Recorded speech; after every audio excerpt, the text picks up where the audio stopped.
Hello students, myself Devesh Tripathi. I am going to start your 7th chapter of geography book, and that is Lifeline of National Economy. Lifeline of National Economy यानी हमारे राष्ट्रीय अर्थव्यवस्था की जीवन रेखा। तो अगर हम बात करें कि जितनी भी इकोनॉमिक एक्टिविटीज़ हैं, चाहे वह एग्रीकल्चर से जुड़ी हुई, चाहे हमारे फैक्ट्रीज से जुड़ी हुई, चाहे वह हमारे रॉ मटेरियल का ट्रांसपोर्टेशन हो, चाहे फिनिश्ड गुड्स का मार्केट तक ट्रांसपोर्टेशन हो, तो इस तरीके से अगर हम देखें तो इसमें कई तरीके के मीन्स ऑफ ट्रांसपोर्ट हमारे लिए सहयोग देते हैं, अपनी भूमिका अदा करते हैं और हमें जो है बिजनेस करने के लिए या हमारे इकोनॉमी को मूव कराने के लिए अपनी काफ़ी अहम भूमिका निभाते हैं। तो इसमें जो सबसे पहला है वह है लैंड। तो लैंड में भी दो होता है, एक होता है रोडवेज और दूसरा होता है रेलवेज, ये ट्रैक है, और तीसरा होता है पाइपलाइन, ये पाइपलाइन 1, 2, 3। तो ये लैंड ट्रांसपोर्टेशन के 3 माध्यम बनते हैं। There are 3 means of land transportations. After all, the second one is water transportation, and there are 2 types of water transportation: inland and overseas. When the transportation take place in between the country through rivers, through lakes, then this is known as inland water transportation. And when we do trade throughout the world through seas, this is known as overseas water transportation. यानी कि अगर देश के भीतर नदियों के झीलों के माध्यम से अगर हम ट्रांसपोर्टेशन करते हैं तो वो इनलैंड ट्रांसपोर्टेशन, और अगर हम देश से बाहर समुद्र के रास्ते से अगर हम ट्रांसपोर्टेशन करते हैं तो वह ओवरसीज ट्रांसपोर्टेशन कहलाएगा। तीसरा आता है एयर ट्रांसपोर्टेशन। तो एयर ट्रांसपोर्टेशन में 2 तरीके के ट्रांसपोर्टेशन होते हैं। उसमें पहला है इंटरनेशनल और दूसरा है डोमेस्टिक, और इसे हम पब्लिक और प्राइवेट में भी क्लासिफाई कर सकते हैं। तो इसकी अगर बात करें इंटरनेशनल की, तो वो फ्लाइट्स या वे फ्लाइट्स की सर्विसेज जो बियॉन्ड द कंट्री जाती हो, यानी अपने देश से दुनिया के तमाम देशों की तरफ अगर उड़ानें भरी जा रही हैं तो इंटरनेशनल एयर ट्रांसपोर्टेशन कहलाएगा। और अगर देश के भीतर ही भीतर अगर हवाई यात्राएं कर रहे हैं तो इसे हम डोमेस्टिक कहेंगे। अब पब्लिक और प्राइवेट की बात करें तो पब्लिक मतलब होता है सरकारी गवर्नमेंट के अंडर में या सरकारी क्षेत्र की कंपनियां, और दूसरा जो कि अपना ट्रांसपोर्टेशन एयर ट्रांसपोर्टेशन में अपना पार्टिसिपेशन करती हैं, और दूसरा प्राइवेट है जिसमें कि आप कह सकते हैं कि वो व्यक्तिगत होती हैं, इंडिविजुअल की होती हैं या ग्रुप की होती हैं, उसमें गवर्नमेंट की कोई भूमिका नहीं होती। तो अगर हम अगर पब्लिक की बात करें तो इसमें 2 आता है, एक है एयर इंडिया, यह हमें डोमेस्टिक उड़ाने देती है, यानी देश से देश के एक स्टेट से दूसरे स्टेट, एक शहर से दूसरे शहर की सुविधाएं हमें इससे मिलती हैं। और जो इंडियन एयरलाइंस है,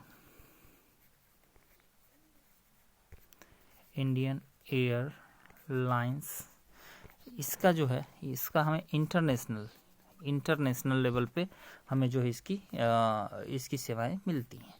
अब अगर हम प्राइवेट सेक्टर की अगर हम कंपनियों की बात करें जो कि एयर ट्रांसपोर्टेशन में अपना भागीदारी करते हैं, तो उसमें सबसे पहला नाम आता है जेट एयरवेज। इसके बाद ये इंटरनेशनल डोमेस्टिक दोनों देता है। और इसके बाद कुछ घरेलू डोमेस्टिक फ़्लाइट्स हैं, जैसे स्पाइस जेट, गो एयर,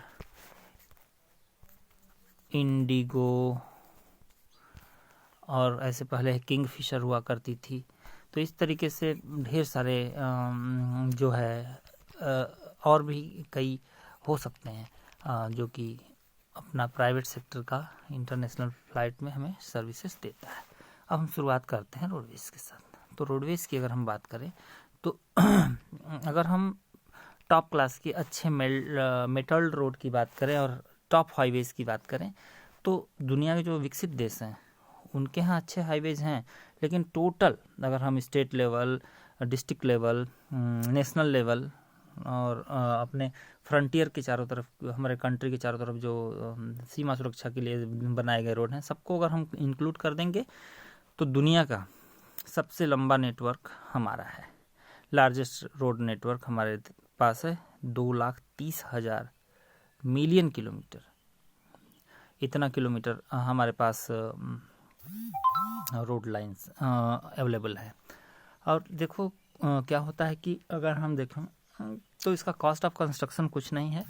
अगर ज़रूरत है तो उस हिसाब से हम मिट्टी डालेंगे उसके ऊपर, बड़े कंक्रीट, इसके बाद छोटे कंक्रीट, इसको प्रेस करना, फिर इसके ऊपर टारकोल अलकातरा वगैरह डालना, फिर एक महीन गिट्टी का परत लगाना और रोड तैयार।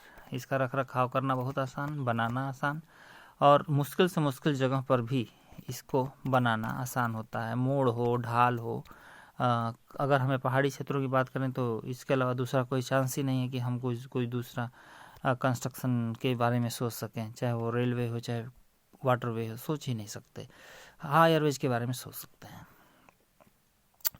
तो इसका ट्रेन वगैरह के, इसका टेरेन डिफ़िकल्ट टेरेन है, ऊंचा नीचा है, पहाड़ी है, ऐसे जगहों पर भी आसानी से रोड ट्रांसपोर्टेशन हो सकता है। अब economical in transportation of few person and small amount of goods over distances, यानी कि अगर हमें कम लोगों को एक साथ ट्रेवल करना है तो हम बहुत बड़ी